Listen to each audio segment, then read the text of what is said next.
I wish I could end this marriage, Daniel, she said quietly, her fingers tightening around the edge of her coffee mug. Sometimes I think marrying you was a mistake. The words didn't echo, they detonated. For a second I thought I hadn't heard her right. The sound of the clock ticking above the refrigerator seemed louder, sharper. I just stared at her, unable to form a response. My wife, Emily, the woman I'd built my life around for 8 years, sat across from me at our breakfast table, her eyes calm but cold. A mistake. She didn't even look angry. That hurt more than if she'd screamed. Emily. I finally managed my throat dry. What are you saying? She exhaled slowly, her gaze fixed somewhere past me. I just don't feel it anymore. The connection. The love. I've been pretending for a while, and I can't keep doing it. Her voice trembled slightly on that last part. But the words, they were steady, deliberate. Pretending. I repeated, stunned. She nodded. You're a good man, Daniel. You've always been. But somewhere along the way I started feeling trapped. Like I'm living someone else's life. Like we're holding on because we're supposed to, not because we want to. There was a long, suffocating silence. I could feel my pulse in my ears, the air thick between us. I wanted to argue, to beg her to take it back, but a part of me deep down knew something had been off for months. The late nights. The sudden work trips. The way she'd pull her phone close when it buzzed. I'd noticed all of it. I just refused to believe it meant anything. Is there someone else? I asked quietly. Her reaction told me everything before her words did. Her pupils widened, her lips parted, but no sound came out. She looked down. It's not what you think. That's what people always say when it's exactly what I think. Tears filled her eyes then. She shook her head, pressing her palms to her temples. I didn't mean for it to happen, Daniel. I swear I didn't. I was lonely. We were distant. And he listened. The world fell apart piece by piece in that moment. She had just admitted it. There was someone else. I stood up slowly, gripping the edge of the table to steady myself. My voice was shaking, but I tried to keep it calm. Who is he? She flinched. Does it matter? It matters to me. Her shoulders collapsed inward. His name's Ryan. From work. It started after that project trip to Boston a few months ago. I thought it was just harmless flirting, but it wasn't. She nodded, wiping her eyes. It wasn't. That day felt endless. I went for a long drive just to breathe, but every turn of the wheel felt heavier than the last.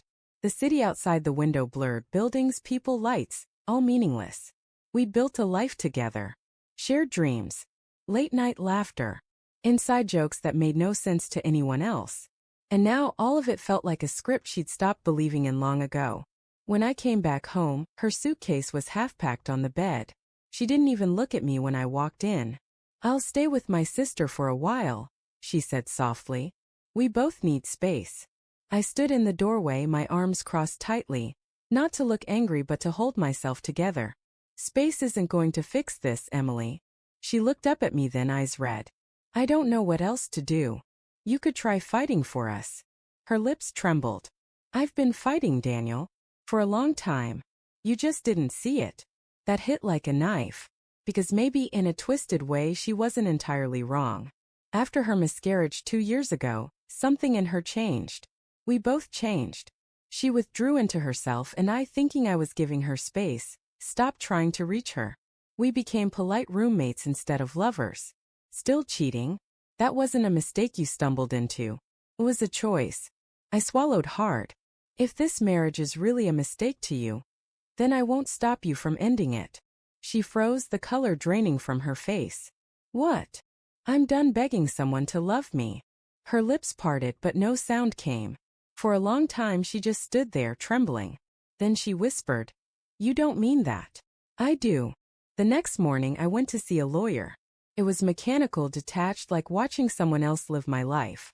The man across the desk talked about timelines, signatures, and property division.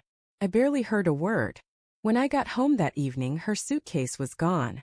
For the first time in 8 years, our house felt like an echo chamber. Every sound seemed louder, my footsteps, the hum of the fridge, the creak of the wooden floor. Her scent still lingered on the pillow, cruelly alive, like she might walk back in any minute. But she didn't. Days turned into weeks. Friends called. I ignored most of them. My mother visited once, bringing lasagna and quiet sympathy. "These things happen, honey," she'd said softly. "Sometimes people lose their way." I nodded, but inside I was rotting. Every night I replayed our conversations, looking for the moment she started slipping away. Was it the night she stayed late at work? The morning she stopped kissing me goodbye? Or had I simply refused to see it because loving her meant lying to myself? 2 months later she called. Her voice was small, uncertain. "Can we talk?" I should have said no. I should have hung up. But old habits die hard, and I still wanted to understand why. We met at a small cafe downtown, the same one where we'd had our first date. She looked thinner, paler. The ring on her finger was gone. "Thanks for coming," she said, staring into her cup. I nodded but said nothing. "I wanted to apologize," she began. "For everything. For how I handled it. For hurting you. Is he still in the picture?" She hesitated. "No." It ended. I raised an eyebrow. "You mean he left you?" Her eyes glistened. "He did. But that's not why I'm here." "Then why are you here, Emily?" She took a deep breath. "Because I made a terrible mistake. You were right, I should have fought for us. I thought leaving would make me feel free, but all it did was show me what I threw away." I leaned back, studying her. Part of me wanted to believe her, to reach across the table and say we could fix it. But another part, the part that still remembered that morning in the kitchen, knew better. "You said this marriage was a mistake," I said quietly. "Remember?" Tears spilled down her cheeks. "I didn't mean it. I was angry, confused, broken. You didn't deserve that." "Then why did you say it?" She looked at me helplessly. "Because I wanted you to stop loving me before I destroyed you completely." The words hung between us, raw and trembling. I didn't reply. I couldn't. She reached across the table, her hand trembling. "Daniel, I still love you. I know you have no reason to believe that, but I do. And if you could ever forgive me." I stared at her hand for a long time before answering.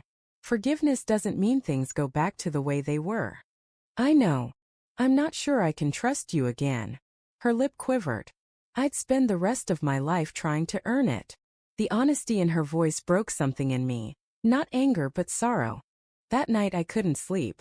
I walked through our old house, touching the walls, the furniture, the memories. Everywhere I looked, I saw her. Laughing on the couch, humming in the kitchen, curled up beside me on stormy nights. I still loved her. That was the cruelest part of all. But love wasn't enough anymore. She'd chosen someone else, chosen to burn everything we'd built. And only when the ashes cooled did she realize what she'd lost. At sunrise, I sent her a message. "You're right about one thing, people make mistakes. But sometimes the kindest thing we can do is not try to rebuild what we already burned." She didn't reply immediately. Hours later, there was a knock on my door. It was her. Eyes swollen, hair unkempt, holding the wedding album in her arms. "Please," she whispered, tears streaming down her face. "Don't shut me out like this. I can't lose you." I took the album from her, flipping it open. There we were, laughing, dancing, promising forever. The people in those pictures didn't exist anymore. "You already did," I said softly. She broke down, her sobs echoing through the empty house. For the first time, I didn't reach out to comfort her. I just stood there, feeling the final thread of us unravel. It's been a year since that day. I still think about her sometimes, on quiet mornings when the sunlight hits the kitchen table just right, or when I hear a song she used to hum. The pain's dulled, but it never disappears entirely. People say time heals. I don't think that's true. Time just teaches you to live with the scars. I heard she moved to another city, started fresh. I hope she finds peace there. As for me, I've learned something simple but brutal. Sometimes letting someone go isn't an act of anger. It's mercy. Because love once betrayed doesn't always die. It just stops being enough. And sometimes the only way to save yourself is to let the person you love most walk away crying.